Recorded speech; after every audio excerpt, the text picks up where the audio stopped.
todas e todos o nosso muito cordial boa tarde. A Escola Judicial, cheia de entusiasmo e emoção, inaugura o projeto Provocações Acadêmicas, trazendo para o nosso seio o professor Clemerson Melencleve. Um formato original, um formato que pretende estimular a participação dos colegas por todo o estado do Paraná e, por outro lado, conectar-se com a possibilidade de atualização, de proximidade com temas e assuntos tão relevantes. Recebemos o professor Clemerson Melencleve com, como disse, entusiasmo e honrados, não apenas por sua presença aqui hoje, mas muito mais pela proximidade de relacionamento que a Escola Judicial, o Tribunal Regional do Trabalho da Nona Região e a Justiça do Trabalho como um todo tem com o caríssimo professor.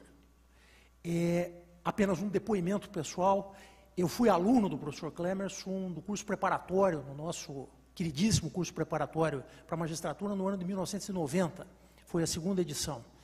O professor Clemerson seguramente não há de se recordar disso, mas ele ministrou a disciplina de Direito Internacional do Trabalho.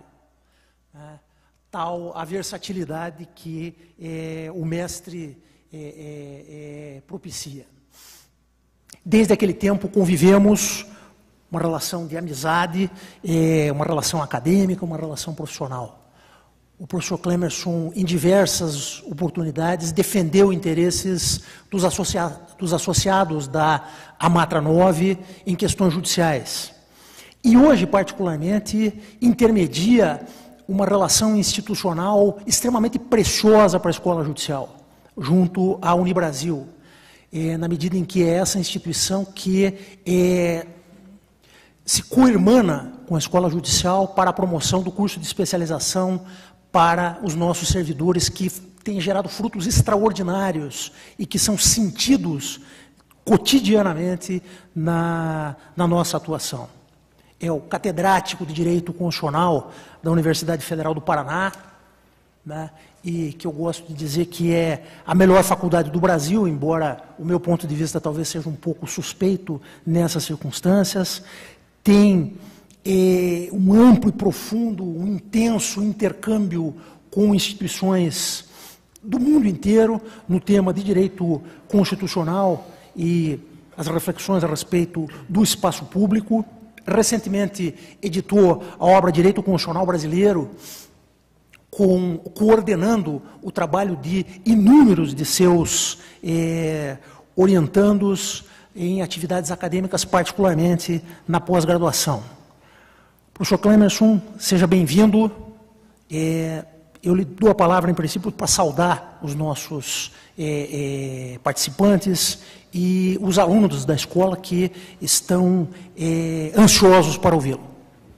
Eu quero, antes de mais nada, agradecer a oportunidade de estar aqui, e com isso eu já cumprimento a todos aqueles que estão nos assistindo pelo estado inteiro. Eu quero cumprimentar o professor Célio, agradecer a ele este convite, agradecer também aos desembargadores e juízes que estão aqui compondo este grupo, com o qual nós vamos discutir nesta tarde, e dizer que estou muito lisonjeado, muito feliz por ser o primeiro a participar deste debate, desse diálogo, neste formato que parece ser um formato extremamente interessante. Porque há, inclusive, uma mudança de perspectiva. Quer dizer, no formato tradicional, normalmente é alguém que fala a partir de um ponto de vista pretensamente objetivo, e eventualmente questões que são formuladas, cuja resposta demandaria também, eventualmente, um compromisso com a objetividade, e aqui, certamente, além da objetividade naquilo que é possível, nós teremos impressões, percepções, opiniões, quer dizer, um certo espaço para uma subjetividade lícita, e por isso eu acho esse formato extremamente interessante. De modo que eu estou muito feliz de estar aqui e cumprimento, portanto, a todos os senhores por essa iniciativa. Pois não, professor Clemerson, muito obrigado. A primeira pergunta vai ser feita pelo colega Fernando Hoffmann, que é pós-graduado pela Universidade Federal, graduado e pós-graduado pela Universidade Federal do Paraná, meu colega professor de Direito Processual do Trabalho, e que ostenta, dentre tantas virtudes como essas, o fato de ter sido seu aluno na graduação. É título que nem eu consigo ostentar. Doutor Fernando, com a palavra. Professor, fico muito honrado e feliz em revê-lo. Fui seu aluno na graduação em 1993. Gostaria de começar com as indagações a respeito do CNJ. Qual é a sua visão sobre o CNJ? Seria possível traçar um paralelo com as experiências de outros países nesse primeiro momento? Pois não. É uma alegria, portanto, revê-lo. Eu realmente não tinha noção de que nós podemos nos tratar aqui de uma maneira mais informal. Com certeza. De que você tenha sido meu aluno em 93, portanto, são muitos anos, né? E também não me recordava que o professor Célio teria sido meu aluno de Direito Internacional do Trabalho. Você veja a que ponto chega a irresponsabilidade dos professores em alguns momentos, né? O Conselho Nacional de Justiça. É claro que nós temos um modelo federal, e havia na sociedade brasileira, e isso se pronunciou de maneira mais forte depois da Convenção de 1988, um desconforto com o modo de gestão dos tribunais, o problema da autonomia propriamente dos tribunais, a falta de transparência, de controle mesmo dos critérios a partir dos quais a gestão dos tribunais é realizada. E é claro que isso se apresentava de uma maneira mais grave, mais contundente no âmbito da justiça comum estadual. Nós sabemos disso, embora a Justiça da União não ficasse também absolutamente imune a essas críticas. Quer dizer, daí, portanto, esse movimento pela criação, primeiro, de uma espécie de controle externo da magistratura, de um conselho da magistratura, ou de um controle externo da magistratura. Muito se discutiu a propósito disso, e é claro que havia muitos juristas que alertavam para o fato de que um controle externo não seria compatível com o modelo de poder judiciário adotado para a Constituição de 88, de modo que qualquer emenda constitucional nesse sentido seria uma emenda constitucional que estaria a padecer de um vício de inconstitucionalidade. De outro lado, há aquele velho modelo dos conselhos da magistratura que nós encontramos em vários outros países. Mas o exemplo de vários países é um exemplo que poderia ser trazido para nós como uma espécie, eu diria, de sugestão, como um horizonte, eventualmente, que poderia não propriamente ser seguido, mas um horizonte que poderia aconselhar medidas análogas. Mas é preciso dizer que o judiciário brasileiro é muito diferente do judiciário dos países onde nós encontramos mecanismos de controle externo ou conselhos de magistratura que exercem uma forte fiscalização dos tribunais. E por que isso? Exatamente porque a Constituição de 1988, como nenhuma outra Constituição brasileira, e eu quero ousar dizer, nenhuma outra Constituição no mundo, conferiu ao Poder Judiciário um desenho que é absolutamente singular. Quer dizer, nós vimos de histórias sucessivas de constituições que não se enraizavam na sociedade, e o Constituinte de 1988, preocupado com isso, pretendeu estabelecer, conferir ao Poder Judiciário um padrão de atuação capaz de auxiliar de maneira poderosa no processo mesmo de efetividade da Constituição. E por isso que o Poder Judiciário é tão forte no Brasil. É preciso dizer que o Poder Judiciário no Brasil é poder ele todo. Se nós formos, por exemplo, à literatura norte-americana, nós vamos ver que a literatura norte-americana normalmente considera a Suprema Corte como um ramo do poder, como um poder, verdadeiramente como um poder. No Brasil, o judiciário inteiro é um poder. E, por outro lado, nós temos a questão também federativa. Depois nós temos o problema da autonomia. E, finalmente, uma configuração constitucional que atribui ao Poder Judiciário uma autonomia, implicando isso, inclusive, o poder de iniciativa da mais importante lei a tratar a proposta da magistratura, a lei orgânica da magistratura. Em nenhum país acontece isso, é uma lei de iniciativa do Supremo Tribunal Federal, como nós sabemos. Iniciativa de lei para tratar a respeito de questões que dizem respeito ao Poder Judiciário, aumento, por exemplo, de vencimentos, criação de cargos. No Poder Judiciário brasileiro, nós temos, inclusive, a administração, é uma administração gerida pela própria autoridade jurisdicional, que não acontece em outros países, onde os serviços auxiliares são providos ou são geridos por uma instância que não propriamente o Poder Judiciário, que o Poder Judiciário exerce apenas a jurisdição. A questão das dotações orçamentárias que devem ser entregues em duodécimos, a questão da possibilidade da apresentação de uma proposta orçamentária, a possibilidade de intervenção federal, por exemplo, na circunstância de não repasse das dotações orçamentárias, dos duodécimos. Em síntese, há uma configuração que nós não encontramos em nenhum outro país. E, portanto, diante dessa configuração, uma instância capaz de operar uma fiscalização do Poder Judiciário deveria ser muito bem estudada. A solução de compromisso foi essa solução de criação do Conselho Nacional de Justiça, que é, portanto, um órgão do Poder Judiciário. Perfeito, é um órgão do Poder Judiciário, embora nem todos os seus membros sejam membros do Poder Judiciário. Quer dizer, nós temos membros externos, temos membros das carreiras que integram as carreiras de auxiliares à administração da Justiça, essenciais à administração de Justiça, e depois, evidentemente, membros que são oriundos das várias instâncias do Poder Judiciário. Mas, mesmo assim, apesar dessa composição, nós podemos considerar como um órgão do Poder Judiciário e, portanto, não haveria uma violação propriamente dita à independência do Poder Judiciário. Foi colocado numa posição sobranceira, portanto, logo abaixo do Supremo Tribunal Federal, mas acima dos tribunais superiores, de modo que, em tese, os tribunais superiores estão, de alguma maneira, sujeitados à competência do Conselho Nacional de Justiça, mas nós tínhamos aqui dois problemas que precisariam ser enfrentados, e que são problemas muito sensíveis. O primeiro problema diz respeito à autonomia dos tribunais. Os tribunais, de acordo com a disposição constitucional, dispõem de autonomia administrativa. Isso fica mais pronunciado ainda quando nós falamos, por exemplo, das justiças estaduais. Os tribunais de justiça como órgãos que integram o desenho arquitetônico do Estado, sendo um dos três poderes. E, por outro lado, o problema mesmo federativo.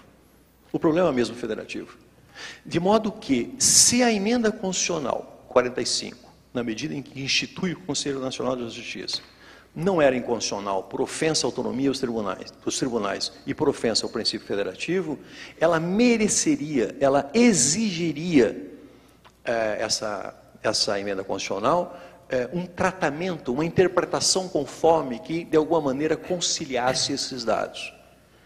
Isso nós não vemos na decisão do Supremo Tribunal Federal, que julgou a constitucionalidade dos dispositivos que instituíram o Conselho Nacional de Justiça. Quer dizer, o Supremo Tribunal Federal, com argumentos que me parecem ser argumentos corretos, mas que deveriam ser anunciados com mais atenção, com mais cuidado, disse simplesmente que não há ofensa ao princípio federativo, porque a jurisdição é una, e se a jurisdição é una, portanto, o judiciário é único, é uno também no país, e aqui há um equívoco. A jurisdição é una, mas os judiciários não são.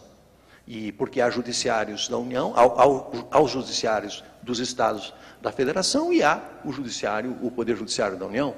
Portanto, precisaria haver um esforço hermenêutico de compatibilização do princípio federativo com o CNJ, com advertências, com uma sólida argumentação, procurando, portanto, conciliar os termos de alguma maneira. E o mesmo se diga em relação à autonomia dos tribunais, que a autonomia, evidentemente, pode ser comprimida, mas não pode ser reduzida a zero. Não houve esse cuidado nessa decisão. E, diante disso, nós passamos a ver o que acontece, e que Montesquieu já alertava, em qualquer circunstância. Os novos órgãos vão procurar exasperar o exercício da sua competência para afirmar a sua autoridade. E é o que nós vimos, muitas vezes, na atuação do Conselho Nacional de Justiça.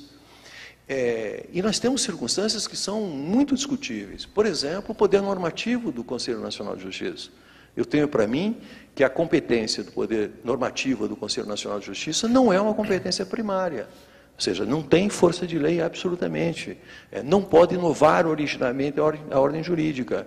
Pode atuar, seja nos espaços deixados pelo legislador, seja nos espaços deixados pelo Constituinte, quando seja possível fazer uma interpretação direta dos dispositivos constitucionais que se apresentam como regras. Então, nessas circunstâncias, esta atuação normativa, evidentemente, que é possível, mas essa atuação normativa não é diferente da atuação normativa das agências reguladoras que estão ligadas ao Poder Executivo ou mesmo da administração pública. Né? Mesmo os regulamentos independentes são regulamentos que, de alguma maneira, não podem inovar originariamente a ordem jurídica. Essa é uma primeira questão. A outra questão é que, pretextando exercer uma competência de fiscalização, houve muitos atropelos a legislações estaduais e mesmo legislação federal. E não estou dizendo aqui que o Conselho Nacional de Justiça declarou administrativamente a inconstitucionalidade de uma lei federal ou de uma lei municipal. Simplesmente passou por cima, desconsiderando absolutamente, como se essas leis não existissem. E às vezes dispositivos de constituições estaduais, simplesmente ignorando a existência delas, implicando, portanto, uma espécie de apontar a inconstitucionalidade sem precisar de um ônus argumentativo. E a verdade é que o CNJ não está autorizado a fazer isso. Absolutamente, o CNJ não está autorizado a fazer isso. O CNJ não pode, primeiro, declarar a inconstitucionalidade de lei, porque quem declara a inconstitucionalidade de lei será o Poder Judiciário, e o CNJ não está autorizado a desconsiderar dispositivos legais ou constitucionais estaduais que estejam vigorando, que estejam em vigor, porque nessa circunstância o que deve fazer é comunicar ao Procurador-Geral da República para que ingresse eventualmente com uma ação direta de inconstitucionalidade. Portanto, essa é uma outra questão. E, finalmente, nós temos um problema também da desconsideração por liminares administrativas de decisões tomadas na seara legislativa. Na seara legislativa. Que é uma coisa extremamente complexa, muitas vezes de maneira equivocada. Nós vamos ter agora a discussão sobre o problema do auxílio moradia aos juízes da magistratura estadual. Eu posso dizer, meu pai é magistrado estadual, a minha irmã é magistrada federal, eu tenho, portanto, um respeito enorme pelo Poder Judiciário e sei que os salários nem sempre são salários adequados para a enorme responsabilidade dos nossos juízes. Mas, com tudo isso, eu quero dizer que eu não sou um simpatizante do auxílio moradia e nem dessa PEC que está tramitando no Congresso Nacional. Mas a verdade é que nós tivemos uma lei que foi aprovada no Estado do Paraná. E, portanto, eu sei que o CNJ decidiu agora, a propósito dessa questão, envolvendo o Rio Grande do Norte, mas onde havia uma resolução do tribunal. Eu estou esperando o momento em que o CNJ procure aplicar isso para os estados, de uma maneira geral, para todos os estados, inclusive aqueles onde o auxílio moradia foi definido por lei estadual. Isso não é possível. Quer dizer, se há uma lei, isso aqui é uma democracia, isso aqui é um Estado de Direito, se há uma lei, por mais errada que ela esteja, há os caminhos para que essa lei seja declarada inconstitucional. Então, essas são as críticas que eu faço em relação ao CNJ. E acho que em outras vezes o CNJ procurou desenvolver matérias políticas que eram políticas próprias do Ministério da Justiça, desenvolvendo políticas públicas próprias do Ministério da Justiça.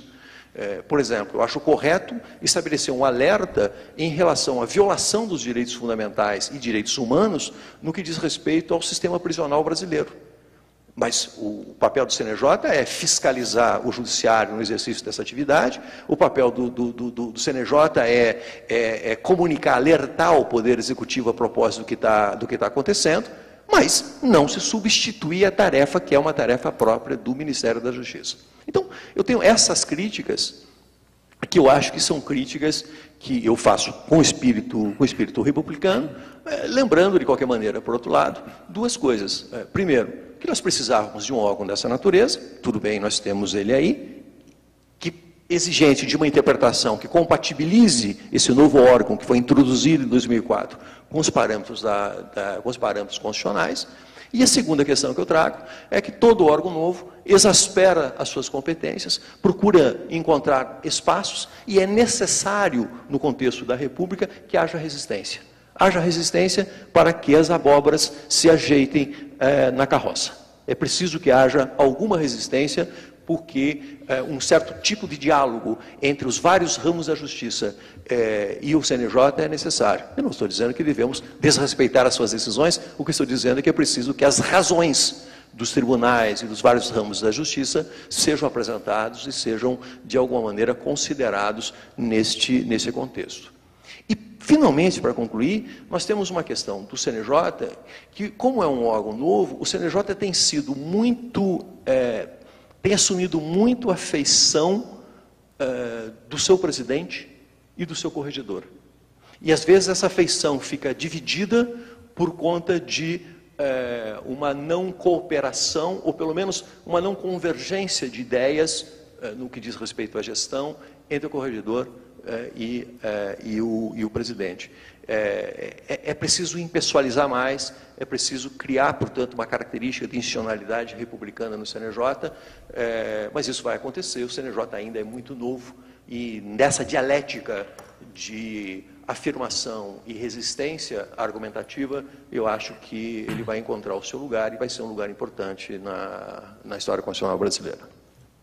Obrigado. Como previa, o senhor respondeu já as 3 outras questões que eu faria na sequência. Não sei se existe espaço para mais uma ou preferimos. Só deixa eu fazer uma observação em relação a isso, até para dinamizar um pouco, Fernando, mas eu sou contemporâneo do debate sobre a emenda constitucional 45, que talvez não seja o caso da maioria dos nossos juízes. E a magistratura, de uma maneira geral, circulou pelo país inteiro denunciando o flagelo que o CNJ poderia constituir pela interferência, pela intervenção nas decisões judiciais, na jurisdição especificamente. Eu, francamente, quando o professor Clemens começou a falar, tinha tranquilizado, tinha meu espírito tranquilo em relação a isso. Dentre todos os excessos que o CNJ cometeu, esse não foi um deles. Ou aparentemente, salvo essas ou aquelas circunstâncias, isso não revelou ser uma regra ou um sintoma muito claro. Mas aprendi agora com o professor Clemens que o CNJ foi além disso, porque, na verdade, se não interferiu na jurisdição, interferiu na legislatura, o que, de fato, é algo extremamente grave. De qualquer forma, do ponto de vista da magistratura, talvez a questão mais marcante, a questão mais impactante envolve uma certa quantificação, um certo componente aí objetivo e uma obsessão com dados estatísticos e com a produção do magistrado especificamente. Em certa medida, professor Clemens, muito parecido com um contexto que o precedeu na academia, envolvendo a produtividade. Olha, então um acadêmico, um professor universitário, e no mundo inteiro nós já ouvimos histórias tristes como essa, dizendo, olha, por que ao invés de escrever um único artigo com 52 páginas, eu não desmembro esse texto em 4 artigos e publico 4 artigos para pontuar mais e melhor. E internamente, interna corporis, nós percebemos que esse tipo de papel efetivamente exacerbou-se, né, comprometendo em certa medida algumas outras circunstâncias. Clemens, antes de lhe passar a palavra, eu vou pedir que o Fernando, se eventualmente encaixe a sua pergunta ali, para a gente... Que tal, Fernando? Não, seria só nesse sentido de qual deveria ser o foco do CNJ para traçar uma política nacional para o Poder Judiciário. Perfeito. Aqui sim nós podemos ver um papel do CNJ que seria e será um papel realmente de extremada importância, né? Que é mesmo um papel de planejamento, de sintetização dos números em todo o país, né? De definição de regras de gestão, de profissionalização da gestão, portanto, dos vários ramos da justiça, de criação de estándares, por exemplo, em matéria de procedimento, no que diz respeito à gestão. Então, eu digo que aqui está o grande papel do CNJ, mas nem sempre a partir de uma perspectiva que é uma perspectiva autoritária. Por exemplo, se você cria metros, medidas, que é o que o Amartya Sen preconiza, por exemplo, para a administração pública. Quer dizer, nós falamos demais em direitos fundamentais, eficácia dos direitos fundamentais, e ele diz, pois é, mas se nós não criarmos medidas, não criarmos metros, nós não sabemos como é que nós estamos caminhando. Então é necessário que a gente crie uma tecnologia de gestão da efetivação dos direitos fundamentais pela administração pública, por exemplo, para a gente fugir dos discursos. E no plano do Poder Judiciário, isso é extremamente importante, porque se há uma coisa que nós não temos como tradição, nós juristas, é um savoir-faire, é uma tecnologia em matéria de gestão. E muitas vezes nós temos o não aproveitamento de maneira ótima dos recursos que estão à nossa disposição, muitas vezes há desperdício mesmo de recursos por conta de uma gestão que não é exatamente profissional, muitas vezes porque nós não temos números para formular consequências das políticas que nós queremos encetar, queremos implantar. Há um certo adivinhamento, né, que nós queremos adivinhar que resultados alcançaremos com as teclas que nós apertamos, mas como fazer isso se nós não temos estudos em relação a isso? Então eu diria que aqui está o grande papel do CNJ, um papel que envolve, portanto, a formulação de planejamento, da transparência de gestão dos tribunais, de otimização da utilização de recursos e formulação de políticas que, através do diálogo, vão sendo paulatinamente adotadas pelos tribunais, pelos vários ramos da justiça.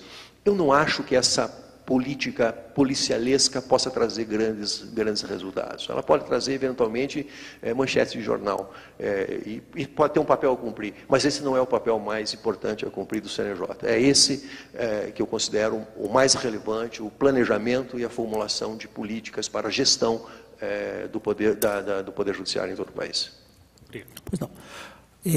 Vai ter a palavra agora Maurício Mazur, mestre em Direito pela Universidade de Lisboa, é um estudioso do constitucionalismo português, professor Clemerson, e é o titular da Vara do Trabalho da Apucarana.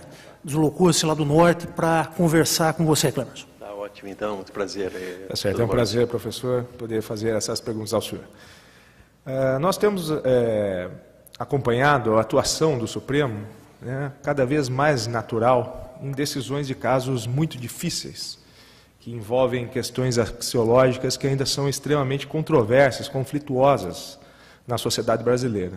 Apenas para citar 3 casos recentes, nós tivemos a demarcação da reserva indígena Raposa Serra do Sol, onde prevaleceu lá o direito originário dos povos indígenas sobre as terras que tradicionalmente ocupavam. Nós tivemos o caso das pesquisas científicas com células-tronco, onde prevaleceu o direito à saúde dos enfermos, né, que dependem desses novos tratamentos. E nós tivemos também o caso da entidade familiar por união homoafetiva, onde prevaleceu o direito dos homossexuais à igualdade de proteção do Estado.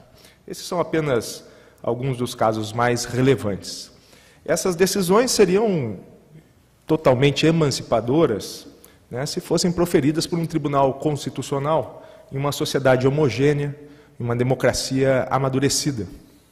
Mas no Brasil, onde, no meu modo de sentir, isso ainda não acontece, essas decisões se tornaram extremamente polêmicas, né, e finalmente despertaram os brasileiros para o tema dos limites da atuação judicial. Né. É voz corrente, né, desde a academia jurídica até a própria mesa de bar, que o Supremo passou por cima de bens, interesses e valores muito caros da maioria dos brasileiros para proteger as minorias nesses casos. Existe também um consenso, né, social que foi obtido pelo Poder Constituinte quando elaborou todas essas normas e nos trouxe todos esses direitos fundamentais, por mais de 500 representantes que foram eleitos democraticamente em cada canto do Brasil, e que, no sentir agora dos brasileiros, 11 juízes, por interpretação constitucional, acabaram deixando para trás toda essa legitimidade. Juízes que não são eleitos, juízes que não prestam contas a ninguém. O que deveria, então, ser debatido politicamente acabou sendo decidido judicialmente. Fala-se hoje em dia em uma judicialização da política, né? Fala-se em uma usurpação judicial, em um ativismo. Isso tudo no Supremo pode ser resumido como uma supremocracia, que é a denominação que está sendo utilizada. Esse risco dos poderes ocuparem os espaços deixados pelos outros não é novo, não é do Brasil, isso é histórico e mundial. Porém, nós estamos no momento da euforia, em que o Supremo tem chamado para si essa responsabilidade, deixado por um legislador que não tem cacife político e não tem mais a representatividade que deveria ter. Neste momento, parece-nos que o Poder Judiciário está sendo fortalecido, mas isso me parece uma mera ilusão. Da mesma forma em que nós temos a ação, nós temos a reação. As relações institucionais estão sendo cada vez mais precarizadas e a reação virá, e já está vindo em algumas circunstâncias. Eu gostaria de saber do senhor o seguinte: como que o Supremo poderia retomar a sua atividade típica judiciária de corte constitucional sem que isso implique, aos olhos da sociedade brasileira, uma denegação de acesso dos cidadãos e das instituições a essa corte constitucional, nas questões mais caras? E quais são os critérios que o senhor consegue extrair da Constituição que seriam capazes de balizar essa atuação moderada do Supremo? Muito obrigado pela questão. Ela está realmente no centro da discussão constitucional atual. Quer dizer, há um desconforto com o que se chama de ativismo, às vezes uma confusão entre ativismo e a judicialização, né, que são coisas distintas, o apontar de que nós estamos caminhando para uma supremocracia ou uma juristocracia na linguagem norte-americana, que foi trazida para o Brasil como supremocracia, né, pelo Oscar Vilhena Vieira. É preciso dizer que nós temos uma dificuldade no Brasil hoje que diz respeito ao comportamento do Congresso Nacional e mesmo da Presidência da República. Nós vivemos hoje numa sociedade que é uma sociedade extremamente complexa, é uma sociedade segmentada, partida, e partida inclusive em estilos existenciais de vida demarcados temporalmente, embora numa mesma situação cronológica. Eu explico. Basta andar 100 quilômetros e o senhor mesmo, saindo aqui de Curitiba, indo a Apucarana, o senhor vai sair da pós-modernidade, o senhor vai passar pela pré-modernidade, o senhor vai chegar à modernidade. E isso no mesmo tempo cronológico. Então, nós temos várias concepções que são dignas, que são legítimas e vida digna, e temos tempos cronológicos distintos no mesmo momento histórico. Isso faz a sociedade brasileira uma sociedade extremamente complexa. Portanto, a emergência de demandas que são demandas particulares, que são modos de apreciar a vida também, modos particulares, e o grande papel do Congresso Nacional, ou seja, do Poder Legislativo, é transformar essas demandas, esses interesses particulares, ou setoriais, ou de pequenos grupos, ou de minorias, compondo com a maioria para formular o que nós chamamos de vontade geral. Isso não tem acontecido no atuar do Poder Legislativo no Brasil. O processo legislativo no Brasil hoje é um processo simplesmente estatístico. A maioria vence. E se há um consenso, o que nós chamamos no Brasil de negociação, essa negociação é uma negociação estratégica. Eu cedo aqui porque eu quero ganhar mais adiante.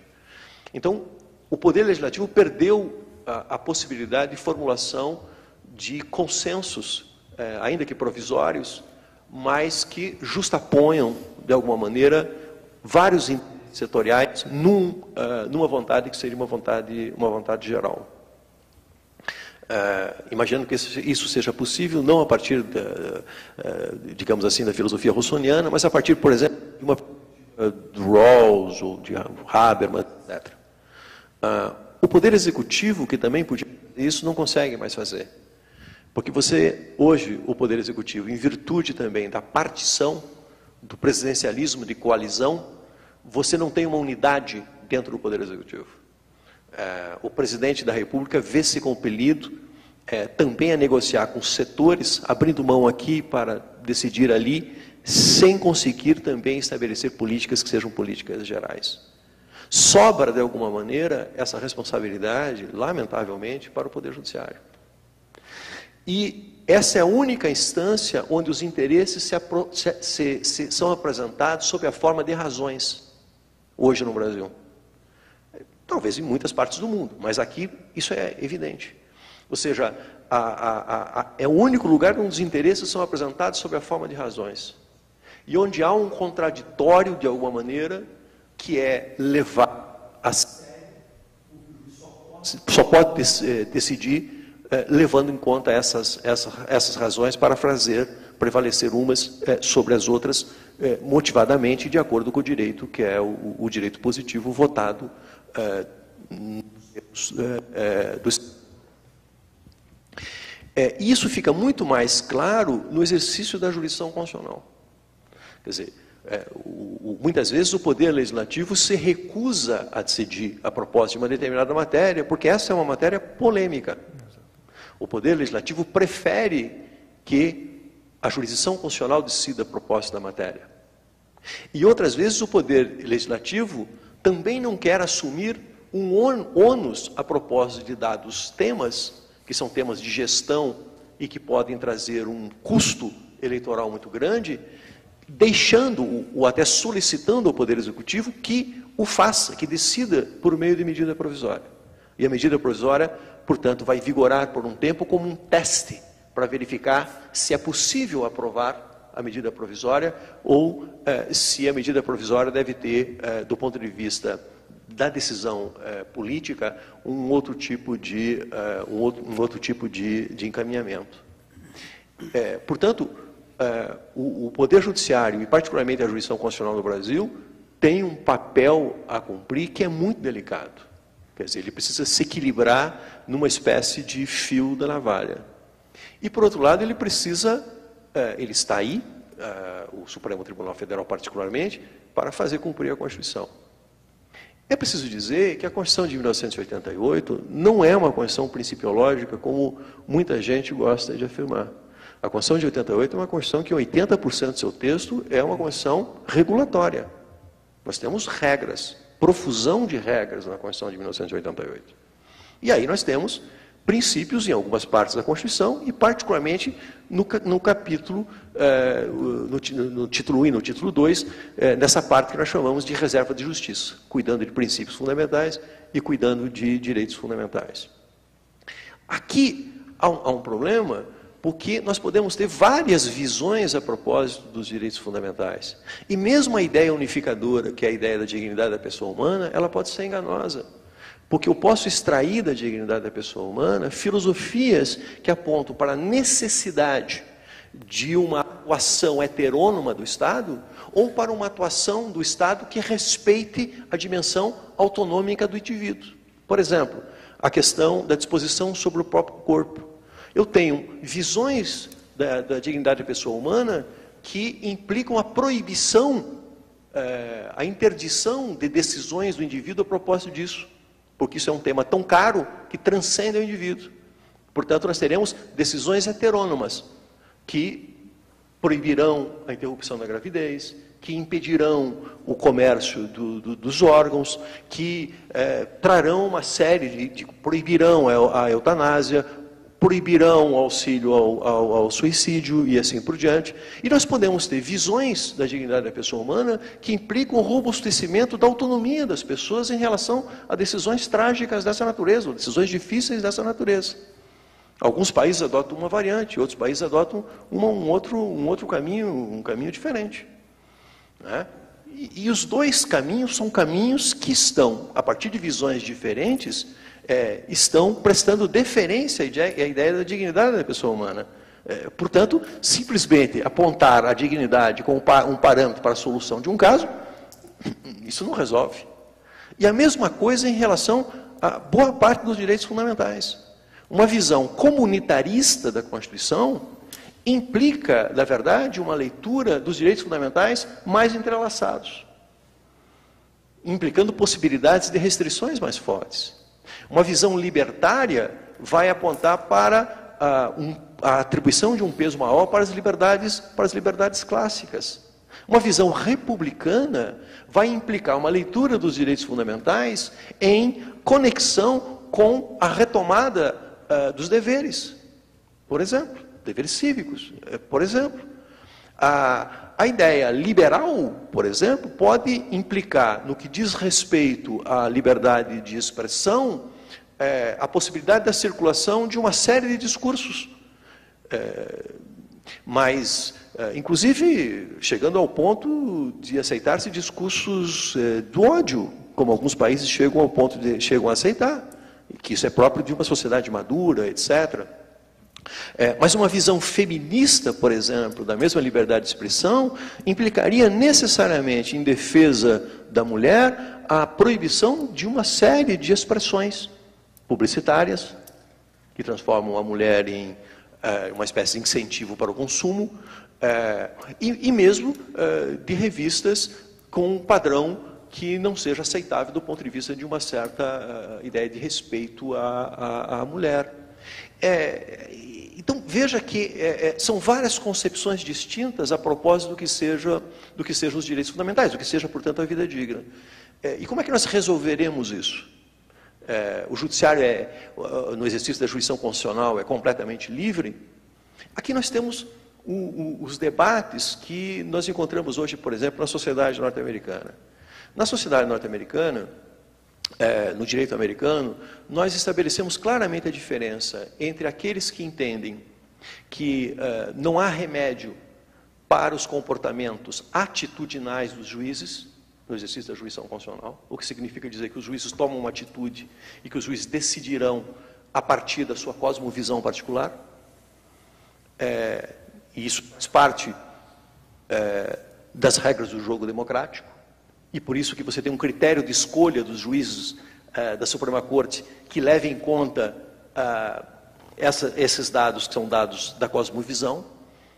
Temos teorias que são teorias estratégicas, que são as teorias que aceitam que os juízes tenham a sua cosmovisão, mas percebem que o juiz, mercê da estruturação institucional, ele se vê compelido a deixar a sua cosmovisão por conta de limites institucionais, de limites normativos, em virtude do processo de debate e votação no momento da decisão. Portanto, o juiz, diante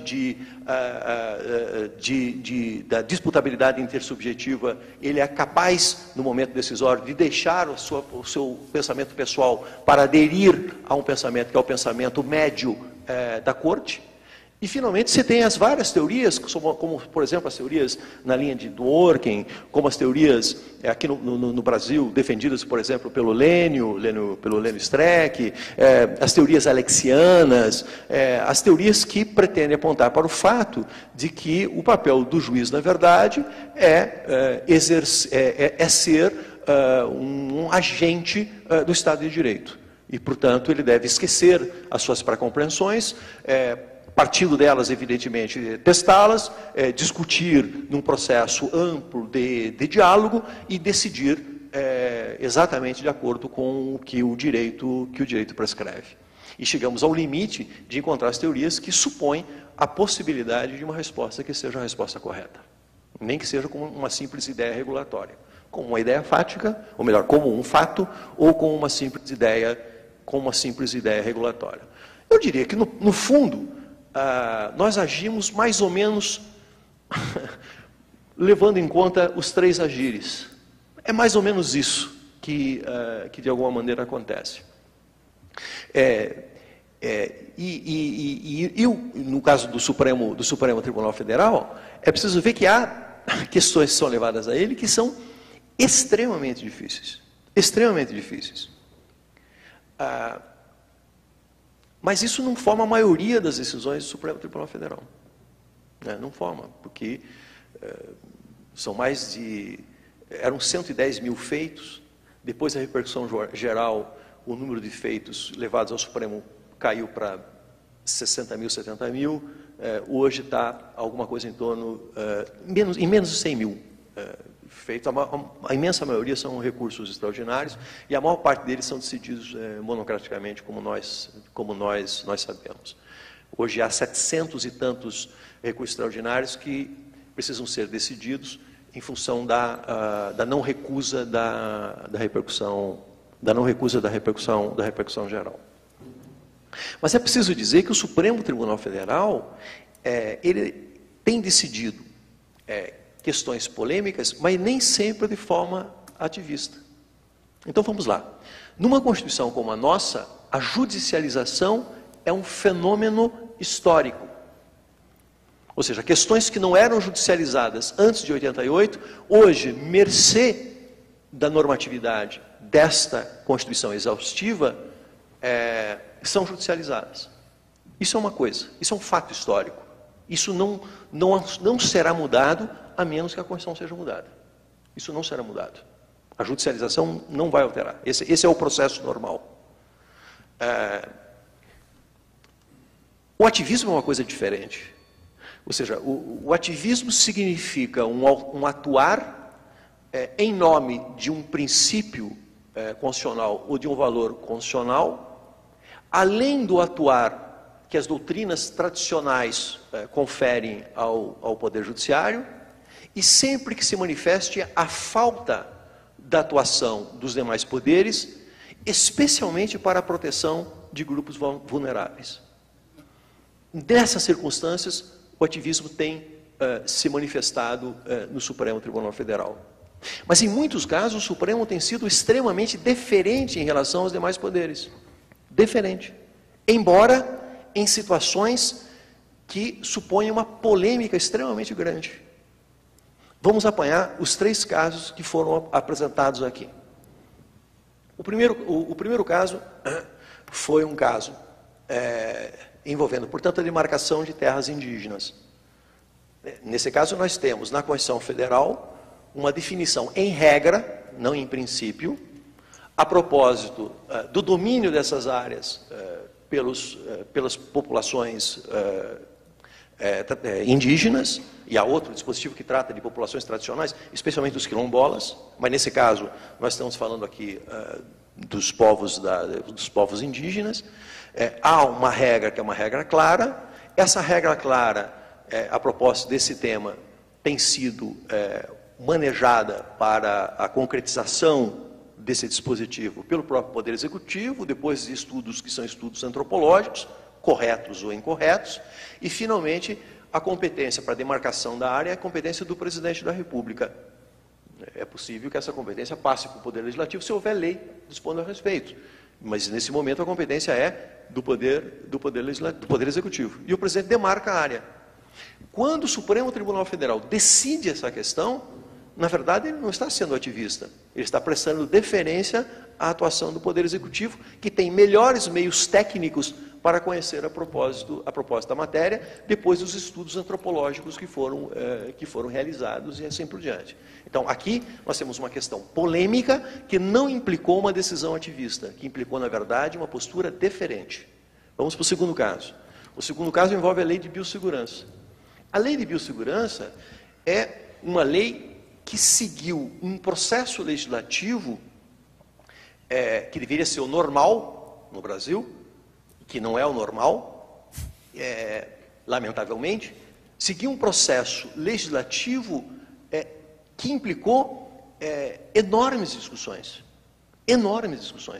discussões que foram travadas em todo o país, discussões que foram travadas em audiências públicas preconizadas pelo Congresso Nacional, discussões que foram fomentadas, inclusive, pela mídia. De tal maneira que, quando essa lei foi debatida, ou melhor, foi votada, ela foi votada numa situação ideal que deveria ser a situação normal. Não é? Hoje nós estamos dizendo no direito constitucional que quando uma lei é simplesmente aprovada estatisticamente pelo Congresso Nacional, sem passar por um processo legislativo, que seja um processo legislativo que implique efetivamente em discussão e possibilidade de manifestação de opiniões divergentes, você teve uma lei aqui inconstitucional. Inconstitucional. Não é o caso da lei de biossegurança, que passou por todo esse processo. E, portanto, esta lei foi impugnada em sede de ação direta de inconstitucionalidade. O Supremo Tribunal Federal decide a propósito, se não me falha a memória, o relator foi o ministro Carlos Aires Brito, houve, inclusive, audiência pública, e a decisão do Supremo foi uma decisão que implicou a aceitação da legitimidade constitucional da lei. Nesse caso, portanto, nós tivemos uma matéria polêmica, um atuar polêmico, mas, ao mesmo tempo, uma manifestação do Supremo Tribunal Federal que não foi ativista, foi deferente à deliberação processada no Congresso Nacional. Portanto, autocontenção no primeiro caso, autocontenção no segundo caso. No terceiro caso, nós tivemos ativismo. No terceiro caso, que foi o caso do reconhecimento da união estável entre casais homoafetivos. Então, nesse caso, sim, porque a Constituição fala da união estável, referindo-se ao homem e à mulher. É claro que aqui é preciso dizer que nós temos várias teorias que poderiam autorizar o modo de atuar do Supremo Tribunal Federal. Quer dizer, a ideia de que a interpretação não se faz em tiras, a velha frase do Eros Grau, a ideia de que a interpretação literal é a mais pobre de todas, a ideia de que a Constituição é um sistema, a ideia de que se fala da dignidade da pessoa humana, esse macro princípio, mas se fala, de outro lado, da igualdade, evidentemente, entre as pessoas, uma Constituição que reconhece, portanto, igualdade e reconhece também a exigência de respeito à diferença, e, portanto, há uma argumentação possível para admitir-se, não em função só desse dispositivo, mas do sistema todo, a necessidade do reconhecimento das uniões estáveis homoafetivas.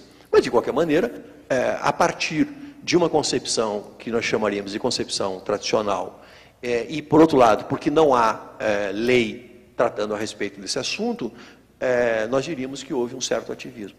Mas aqui nós temos um ativismo que se justificaria por essa ideia mesmo de proteção dos grupos vulneráveis. Porque os grupos vulneráveis não são protegidos pela maioria. Ao contrário, a maioria passa por cima, opera o rolo compressor sobre as minorias. De modo que, se há no Estado constitucional um papel a ser cumprido pelo Poder Judiciário, é o de proteção dos grupos vulneráveis, porque os processos democráticos, estatísticos e majoritários normalmente não operarão dessa maneira. E para isso que nós temos também o constitucionalismo. O constitucionalismo é uma compressão da democracia para resolver as questões que a democracia por si não consegue resolver. São essas considerações que eu faço. Certo, muito obrigado. Clemerson, nós temos uma restrição na questão do sinal de mais ou menos 90 minutos e o entusiasmo com que temos ouvido também tem prolongado um pouco o tempo. De maneira que eu vou pedir licença para interferir, de maneira talvez um pouco mais restritiva, para garantir pelo menos que os três outros interlocutores possam formular perguntas a respeito dos outros temas. Vai conversar com você agora. Para eu não agir também como os candidatos à presidência da República, que quando tem uma pergunta que eles sabem responder, eles esgotam o tempo inteiro da entrevista falando a respeito desse assunto só. Seguramente não é esse o teu caso. Então, vai conversar com você agora o colega Mauri Harumori, que era até dias atrás juiz em Londrina e que se aproxima de Curitiba, nessa característica típica também da vida de magistrado, que é sempre a reedição do velho pretor peregrino do direito romano. Colega pós-graduado também em Portugal e que tem a palavra. Professor, é muita honra também estar aqui para fazer-lhe perguntas. Alegria minha. E a pergunta que eu gostaria de fazer ao professor diz respeito a um problema concreto com o qual nós diariamente nos enfrentamos, que é a relativa à atuação do Supremo Tribunal Federal naquela ação ADC 16, que julgou a constitucionalidade do artigo 71, parágrafo 1º da Lei de Licitações. A minha pergunta ela tem duas vertentes, e a primeira é de matéria processual e a segunda relativamente ao mérito. E a primeira ela tem importância, na minha forma de ver, em razão dos argumentos que vêm sendo trazidos pelas partes nessas controvérsias a respeito da responsabilidade da administração pública pelos créditos trabalhistas dos trabalhadores de empresas prestadoras de serviço. A questão processual é a seguinte: a Constituição diz que nas ações diretas de inconstitucionalidade e nas ação declaratória de constitucionalidade, elas têm eficácia contra todos e efeito vinculante. A questão processual a saber é a seguinte: qual parte da decisão dessa definitiva de mérito é que faz efetivamente que tem eficácia contra todos e efeito vinculante? Seria a fundamentação ou a parte dispositiva? E se os debates, os debates, esclarecimentos que são colocados ao longo do acórdão integram o voto, no caso, porque nessa situação específica, o Supremo Tribunal Federal, ele julgou procedente a ação, declarando a constitucionalidade nos termos do voto do ministro relator. Só que o voto do ministro relator era pela carência da ação, pela extinção sem resolução do mérito, por entender que o artigo era constitucional, né, e não havia uma divergência jurisprudencial que justificasse aquela ação, né. Então, a primeira pergunta preliminar seria essa: qual exatamente é a parte da decisão definitiva que produz eficácia em relação a todos e que nos obriga depois no julgamento das ações trabalhistas? Essa pergunta é bem interessante. Bom, é claro que nós, a ação direta de inconstitucionalidade, tradicionalmente, ela produzia efeitos erga omnes, né? E esses efeitos erga omnes, na verdade, em virtude da tradição do direito brasileiro, não implicava, de alguma maneira, a possibilidade de uma intervenção do Supremo Tribunal Federal na circunstância de violação.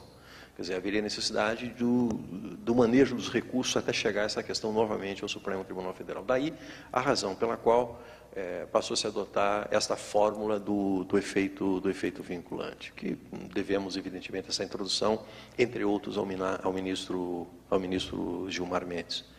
É claro que, desde logo, o que opera efeito vinculante é a parte dispositiva. Mas nós falamos também da vinculação dos motivos determinantes, implicando a transcendência dos motivos determinantes, o que significa dizer que a fundamentação poderia fazer parte disso. Mas aqui nós temos um problema terrível. Qual que é o problema terrível? Esse problema terrível diz respeito ao modo como nós operamos o processo decisório no Supremo Tribunal Federal. Então vamos lá. Essa questão que você está colocando aqui nesse momento é uma questão que a academia toda está se colocando, e hoje a academia está voltada para a discussão a propósito exatamente do modo como o Supremo delibera e decide. Se você apanha, por exemplo, a Suprema Corte norte-americana, nós vamos ver que o ministro, ou melhor, o juiz presidente, ele redige a decisão. Ele só não redige a decisão naquelas circunstâncias que ele tenha sido vencido. E, nesse caso, o juiz mais antigo redige a decisão. Decisões sempre curtas, 10, 12, 15, 20 páginas, e decisões que são redigidas por uma pessoa, mas levando em conta o entendimento de todos. De maneira que a decisão veicula, na verdade, o entendimento médio do grupo. O entendimento médio do grupo. Esse modelo institucional implica, de alguma maneira, a possibilidade da imunização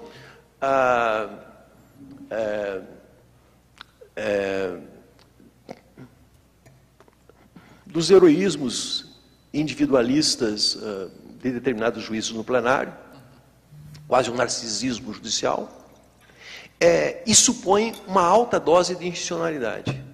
De modo que, decidida a questão, você tem condições de saber qual é a parte dispositiva e qual é a fundamentação, para a partir daí extrair portanto, motivos que devem transcender a decisão para atingir outros casos.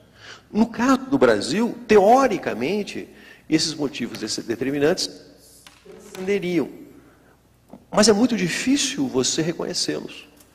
Porque você tem, no Brasil, a manifestação do relator e mesmo aqueles juízes que julgam procedente a ação ou julgam improcedente a ação, apresentam as suas razões de decidir. E razões que muitas vezes não são congruentes.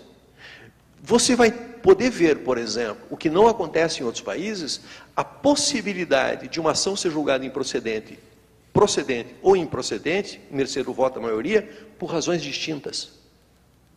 Alguém entende que é inconstitucional por ofensa a um princípio de natureza formal, devido ao processo legal em sentido formal. Outros por ofensa a um determinado dispositivo de natureza substantiva. E isso forma uma maioria. Em outros países não forma maioria, porque as razões de decidir devem formar a maioria também. Mas isso não acontece aqui entre nós. Então, em muitas circunstâncias, fica extremamente difícil você extrair da fundamentação a hipótese de vinculação, porque isso não é claro.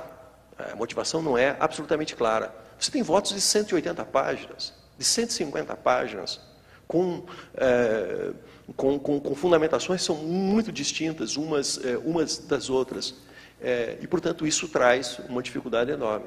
Agora, é verdade que, naqueles casos onde isso possa se apresentar de uma maneira clara, em casos que são, portanto, eventualmente menos complexos, teoricamente, os motivos determinantes também transcenderiam e, portanto, implicariam a vinculação também dos órgãos que mais tarde vão decidir, levando em conta a decisão pretérita do Supremo Tribunal Federal. Mauri. Só complementando, porque essa questão processual acaba trazendo reflexos na questão de mérito, né? Porque aí entra a questão também do conflito entre princípios e colisão de regra, e parece que nesse caso o Supremo Tribunal Federal admitiu a possibilidade de uma colisão de um princípio com uma regra, porque a lei, a regra, no caso do artigo 71, estabelece de uma forma taxativa que a administração pública não tem responsabilidade pelos créditos trabalhistas das empresas contratadas. O ministro relator, o ministro César Peluso, ele considerou a informação do ministro-presidente do TST no sentido de que não declarava a inconstitucionalidade desse dispositivo. Ele só considerava outros princípios constitucionais. Mas aí tem a súmula 11 também do Supremo, que o Supremo está incorrendo num problema, que, na verdade, o Supremo tem, inclusive pedagogicamente dito para as jurisdições inferiores, que esses mecanismos de desvio da declaração de inconstitucionalidade não são aceitáveis. Isso pode, inclusive, implicar nulidade. E se o Supremo agiu nesse caso, eu não conheço o caso concreto, então eu estou falando a partir do que veio a debate aqui. Quer dizer, isso não seria aceitável, porque haveria necessidade, sim, da declaração da inconstitucionalidade. Inclusive porque, entre uma regra e um princípio, no mesmo grau hierárquico, prevalece a regra sobre o princípio. Em graus hierárquicos distintos, se há normatividade suficiente no princípio, evidentemente que prevalece o princípio. Se é o princípio constitucional, ele pode ser suficiente para declarar a inconstitucionalidade de uma regra, e se a regra é de uma clareza solar, a única solução que resta é, efetivamente, a declaração da inconstitucionalidade. E é esse o risco que nós corremos como Corte Trabalhista, à medida que nós aplicamos um princípio princípios, né, contra uma regra específica, e nesse caso mesmo violando aí a súmula 10 do súmula 10 falei 11, exatamente. É nesse ponto que eu queria chegar. Tá certo, então. Obrigado. O Cássio Colombo, amigo nosso, conhecido, pós-graduado pela própria Unibrasil, tem a palavra agora. Pois não, professor Clemerson, eu vou querer lhe ouvir um pouquinho ainda sobre controle de constitucionalidade, sobre a função do Supremo Tribunal Federal. Veja, nós adotamos na função do nosso sistema o controle misto, né, o político e o judicial. E no judicial, então, nós temos o difuso e o concentrado, né, exercido aí pelo Supremo Tribunal Federal, o difuso exercido incidentalmente por qualquer juiz, concentrado exercido pelo Supremo Tribunal Federal, e temos o por ação e por omissão. Me causa muita estranheza exatamente o por omissão, porque logo que a Constituição então foi editada, surgiu como grande novidade o mandado de injunção, que seria o remédio para atacar esse mal, né, da inconstitucionalidade por omissão. Então, se o poder legislativo então não se desincumbisse a contento da sua missão, o Poder Judiciário poderia, por intermédio do Supremo, fazê-lo, inclusive com efeito vinculante, né, e pela via injuntiva, exercer esse poder. E aí o Supremo, nos primeiros 10 anos, né, de vigência dessa norma, não exercitou esse poder, dizendo que caberia, ou exercitou do seguinte modo, dizendo que caberia, em caso de omissão, apenas um alerta ao poder normativo, ao poder legislativo, no sentido de que o poder legislativo, então, deveria editar a norma, mas como também não tem sanção, então ficava por isso mesmo. De repente, o Supremo, num caso, pegou e falou, não, esse aqui nós vamos regulamentar esse assunto. E foi exatamente num caso trabalhista, né, que, apesar de ser relacionado ao direito administrativo também, que foi exatamente o caso da greve de serviço público, mas, então, o Supremo, para regulamentar o direito de greve, né, então, atuou e começou a falar, e falou sobre, então, o serviço público. Um caso que também soou bastante, teve muita repercussão, foi a questão do aviso prévio, porque o Supremo também acenou com a possibilidade de regulamentação do aviso prévio e, então, o Poder Legislativo correu, apressou-se no sentido de regulamentar e lançou a lei para evitar a regulamentação pelo Supremo dessa questão do aviso prévio, que vinha ali, eu acho que até mais temeroso de regulamentar outras questões, né? Veja, tem uma outra discussão que envolve também na inconstitucionalidade por omissão aí, se o mandado de injunção seria só sobre ato normativo ou envolveria também atos administrativos, né? Essa é uma outra questão, e o Supremo parece que ficou no ato normativo, né? Não quis interferir nessa seara administrativa. De qualquer modo, professor, eu pergunto o seguinte, a seu ver, então essa me parece que seja, em termos aí de ativismo do Poder Judiciário, seja assim a forma mais forte de atuação, onde o Poder Judiciário sai legislando realmente, o que fez o Supremo mudar, né, e para onde nós estamos indo neste caminho, né, em especial aí nesta área dos direitos sociais. Perfeito, a pergunta é muito boa, obrigado, Colombo. Nós tínhamos uma composição do Supremo Tribunal Federal, logo depois da promulgação da Constituição de 88, que era uma composição que vinha do momento anterior, do constitucionalismo anterior.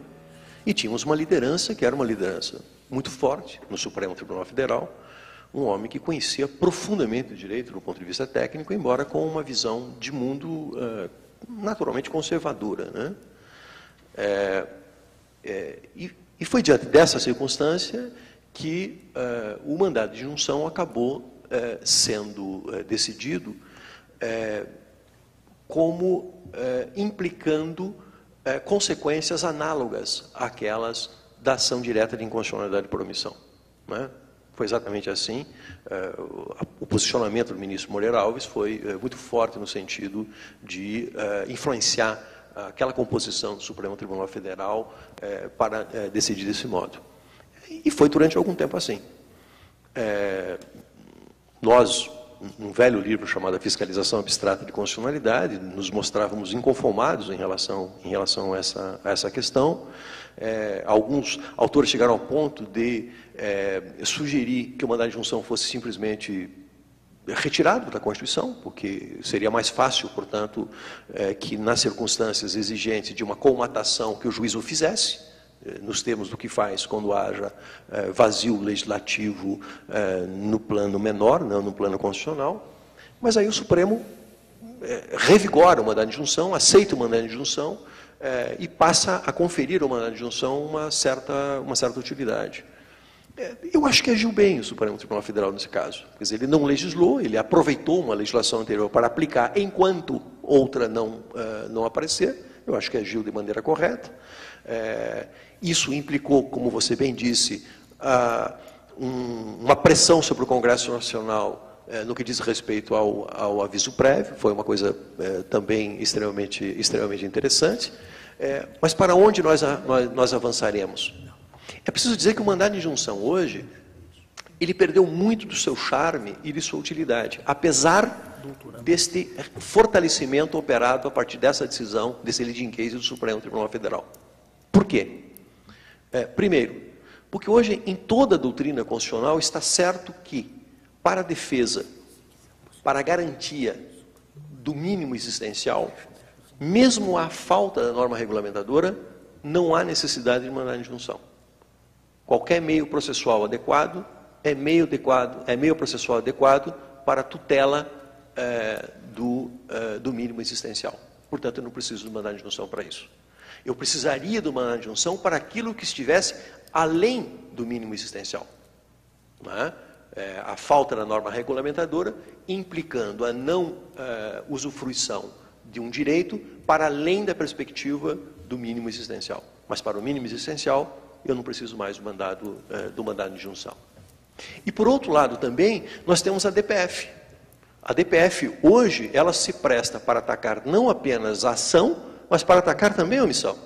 De modo que é possível você, em muitos casos que antes só poderiam ser atuados por meio do mandado de injunção, você operar por meio da DPF. É claro que como nós houve um veto sobre a DPF incidental, nós temos o problema da legitimação ativa, que é completamente diferente em relação da DPF para o mandado de injunção. Mas, de qualquer maneira, nós vemos que a área do mandado de injunção se comprime.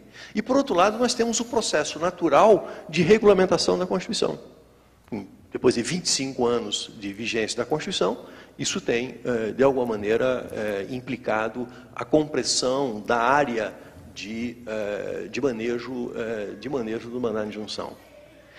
Agora, é preciso, em relação à área que sobra, ter algum cuidado. Nós temos o debate hoje, por exemplo, a propósito de um mandado de injunção que foi impetrado pela Associação dos Gays, Lésbicas e Transsexuais. Foi aforado esse mandado de injunção no Supremo Tribunal Federal para compelir o Congresso Nacional, ou para que o Supremo Tribunal Federal faça as vezes disso, criminalizando condutas atentatórias à dignidade desses grupos, que são grupos vulneráveis. Esse mandado de injunção foi julgado, não foi nem julgado de mérito, ele não foi desde logo, com parecer favorável, inclusive, da Procuradoria-Geral da República foi extinto, decisão do ministro Lewandowski, e mais recentemente, em virtude de um agravo, foi ouvida a Procuradoria-Geral da República, e a Procuradoria-Geral da República, o novo Procurador-Geral da República, oferece parecer favorável ao mandado de injunção. Ou seja, nós estaríamos, portanto, a supor a possibilidade de um mandado de injunção, não simplesmente para dar ciência ao Congresso Nacional, mas já para comatar uma lacuna de natureza criminal, implicando tipificação de conduta atentatória à dignidade desses grupos vulneráveis. Não podemos chegar a tanto. Eu acho que não podemos criar tributos por meio de mandado de injunção e não podemos criar novos tipos penais por meio de mandado de injunção, mesmo que o país tenha compromissos internacionais que supõem a proteção, inclusive, a partir de tipos penais, de criminalização de condutas, desses grupos que são grupos vulneráveis. Né? Portanto, veja a que ponto nós podemos eventualmente chegar, e eu considero isso sem embargo, de considerar também que esses grupos vulneráveis precisam ser especialmente protegidos, inclusive por norma penal especial, mas a ser votada naturalmente pelo Congresso Nacional. São os paradoxos, portanto, do mandado de junção. É um tema que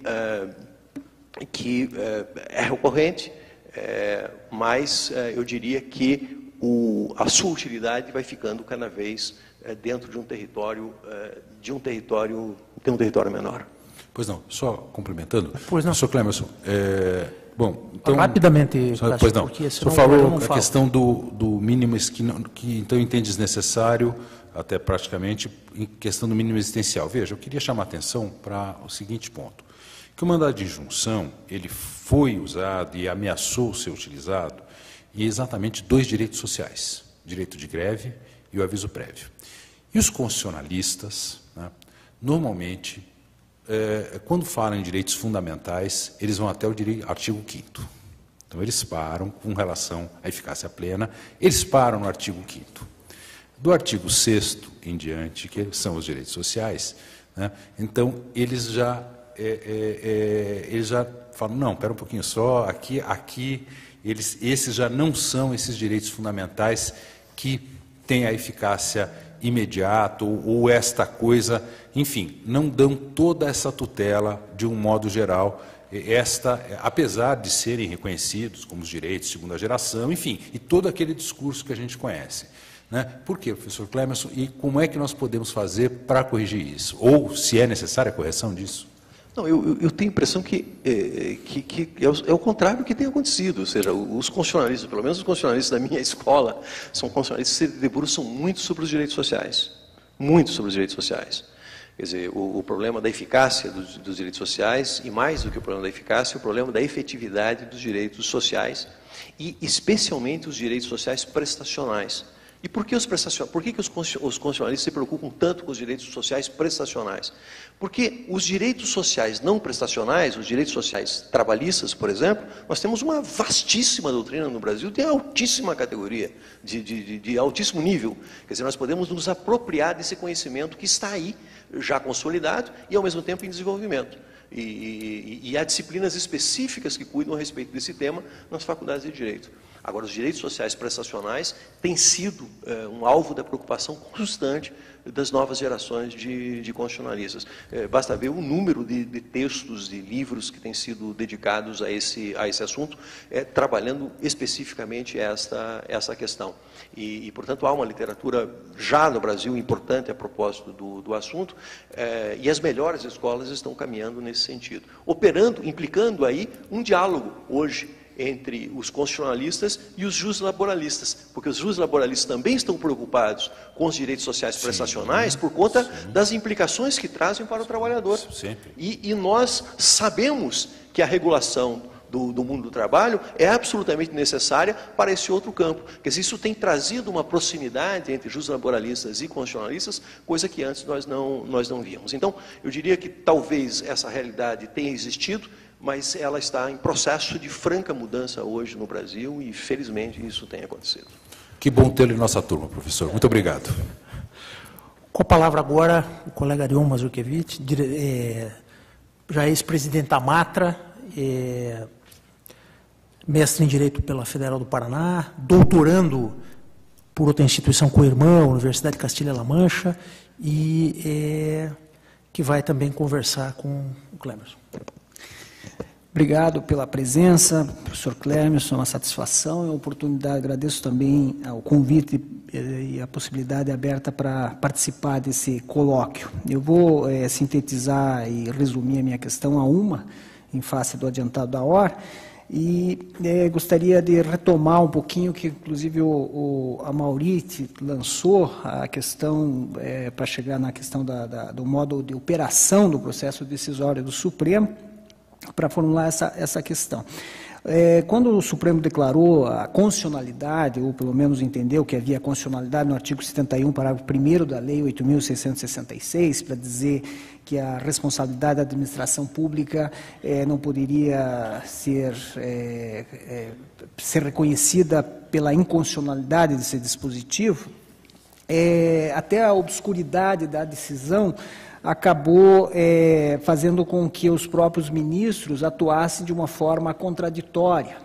Vários despachos liminares, ou pelo menos monocráticos, determinando inclusive decisões dos regionais, como o nosso, para proferir outra decisão, porque aquela estava contrariando a decisão do Supremo, até que o Supremo acabou, numa decisão colegiada, se pronunciando, dizendo que é possível reconhecer a responsabilidade subsidiária desde que se verifique a culpa em ligendo ou culpa vigilando da administração pública em relação. Aparentemente, talvez esteja equivocado, mas desceu a um patamar infraconstitucional para esclarecer a decisão do Supremo Tribunal Federal, já atuando nessa parte infraconstitucional. Outra questão também que é polêmica e recente é uma decisão do Supremo em relação à necessidade de motivação da administração pública para a dispensa de empregado de empresa pública e sociedade de economia mista. Na decisão de relatoria do ministro Lewandowski consta que a necessidade dessa motivação dessas empresas que prestam serviços públicos. E verificando o conteúdo da decisão, é interessante que vários pronunciamentos de ministros indicam que não poderia ser estendido a todas as empresas, mas sim apenas a empresa de Correios e Telégrafos, que é onde estava sendo proferida o caso examinado. Então é difícil saber exatamente qual que foi a pretensão, qual que foi o conteúdo dessa decisão. E eu faço essas ponderações para chegar ao ponto que é o neoconstitucionalismo, e evidentemente até a conceituação é polêmica, mas pelo menos numa visão que alguns chamam de constitucionalismo argumentativo, que um elemento fundamental para a atuação do juiz nesse seara vamos dizer assim, na atividade criativa do juiz, que o Barroso até menciona, é a argumentação jurídica. E isso também me faz refletir os próprios tribunais, os tribunais superiores e também regionais e de Estado, se a atuação hoje do Judiciário nesse seara está atendendo esse elemento argumentativo para a construção da decisão judicial. Se está atendendo essa exigência da atuação jurisdicional, principalmente nesse área onde não há uma lei específica, ou até onde há, mas sim para a sua aplicação, se essa argumentação jurídica está sendo construída ou se nós estamos, na verdade, atuando mais como atuação monocrática em colegiados. A pergunta é extraordinária.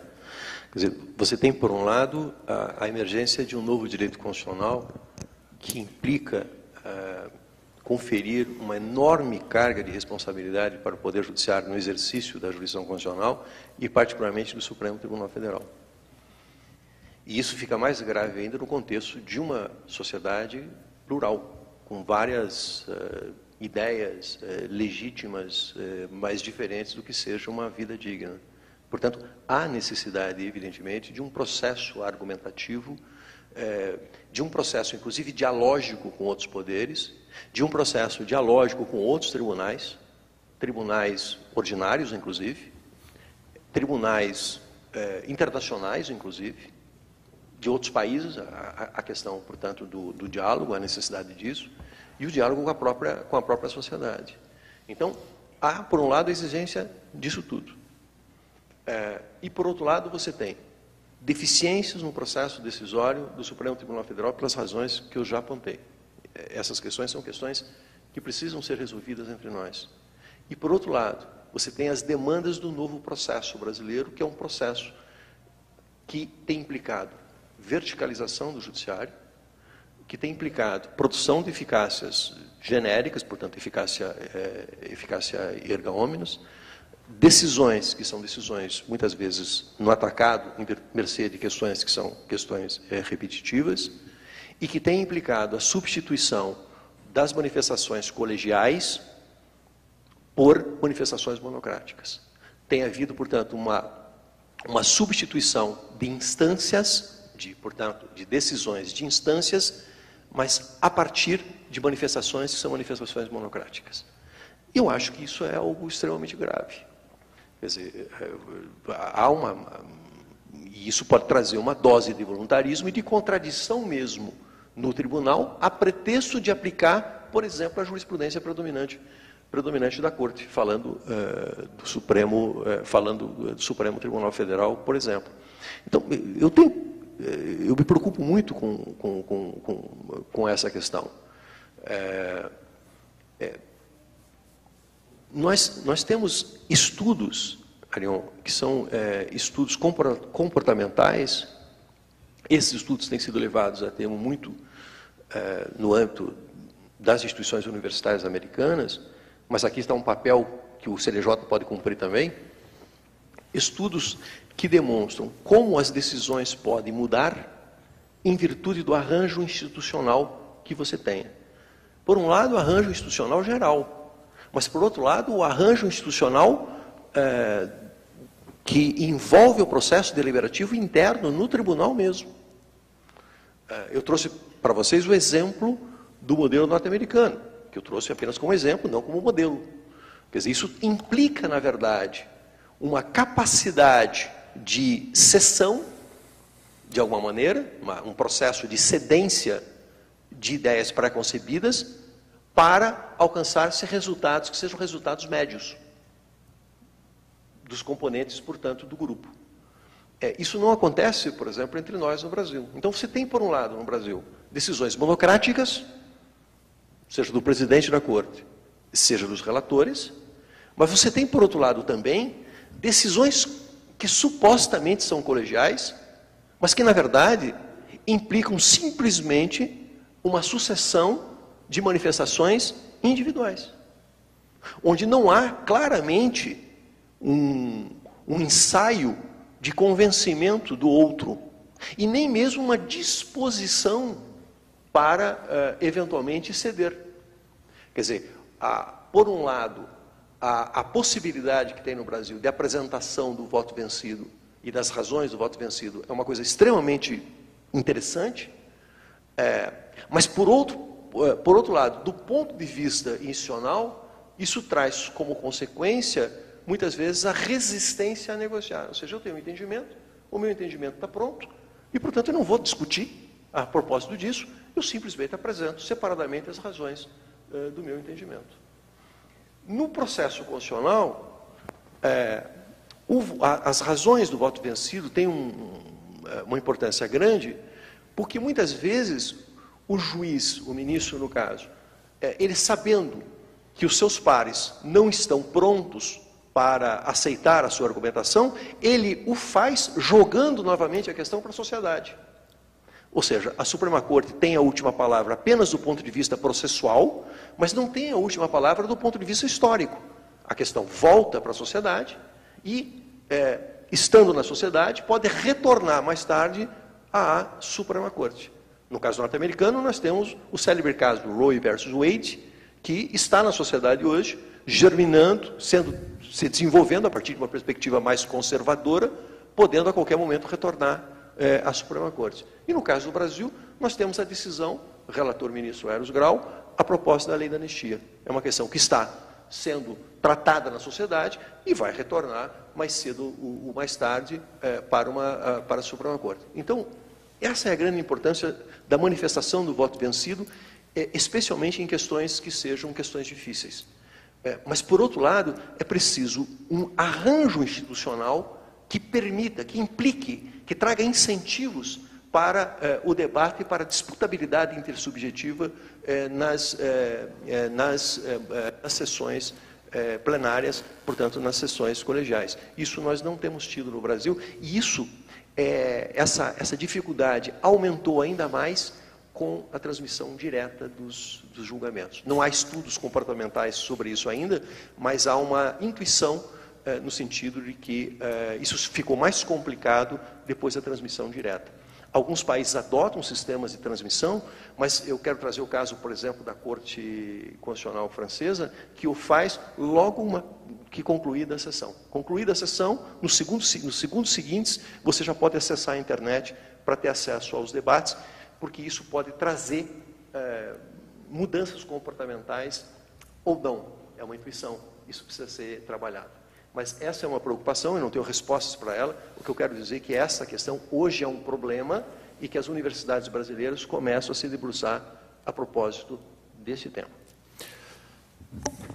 Clemerson, em nome da Escola Judicial, nós queremos agradecer a tua participação, manifestando talvez uma das mais humanas emoções, que é a esperança que essa proximidade, esse estreitamento permaneça como tem sido.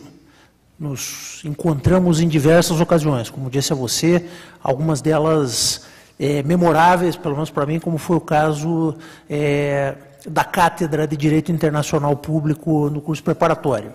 E agora, numa circunstância como essa, original, né, inaugurando uma nova técnica de ensino para os nossos colegas, particularmente nesse mistério constitucional que a Escola Judicial tem de formação permanente de magistrados. A emenda constitucional 45, Clemerson, como que, de maneira subjacente, um meta-discurso, obrigou o juiz a estudar, né, ao implantar as escolas judiciais e a obrigar a criar critérios de frequência e até de avaliação acadêmica. Você tem a palavra para as últimas considerações. Eu só tenho a agradecer pela oportunidade de estar aqui, pelo generoso convite, pelas importantes questões que foram formuladas. Eu espero ter estado à altura das questões que foram formuladas. E também quero aproveitar o mote e deixar essa mensagem de esperança. Quando nós olhamos, muitas vezes, para o país a partir de um simples clique fotográfico, muitas vezes nós ficamos um pouco decepcionados. É evidente que há muitas coisas que nós já queríamos neste país. O fim da miséria, o robustecimento das instituições, uma sociedade mais justa, uma sociedade mais igualitária, etc. Mas quando nós olhamos isso a partir de uma perspectiva filmográfica, nós podemos ver que o Brasil tem passado por uma revolução silenciosa. O Brasil tem mudado, e tem mudado qualitativamente. O Brasil avança, e a sociedade brasileira particularmente avança, e eventos como esse só mostram como nós estamos avançando. Há mais de 20 anos atrás, não seria comum encontrar juízes e desembargadores que estivessem dispostos a ouvir um simples mortal. Os juízes se imaginavam que estavam numa posição que era uma posição que implicava a não necessidade de estudos, porque sabiam tudo, e também não precisavam prestar contas. Isso muda, as novas gerações têm também estudado já à luz desse novo entendimento, e eu vejo a sensibilidade e a preocupação dos juízes brasileiros com esses temas. Isso tudo é uma luz que aponta para uma esperança, e nós podemos ter uma esperança de um mundo melhor. Muito obrigado, portanto. Obrigado a você. Eu concluo, efetivamente, com outra emoção também tipicamente humana, que é a gratidão. E falo aqui, com certeza, em nome da nossa plateia, do nosso auditório. Agradeço aos debatedores que se prontificaram a inaugurar essa técnica. Agradeço ao nosso staff de apoio, ao coordenador Lorival Barão, que a rigor foi o idealizador dessa proposta, e particularmente aos servidores da Escola Judicial, o nosso pleito de gratidão permanente. Muito obrigado a todos.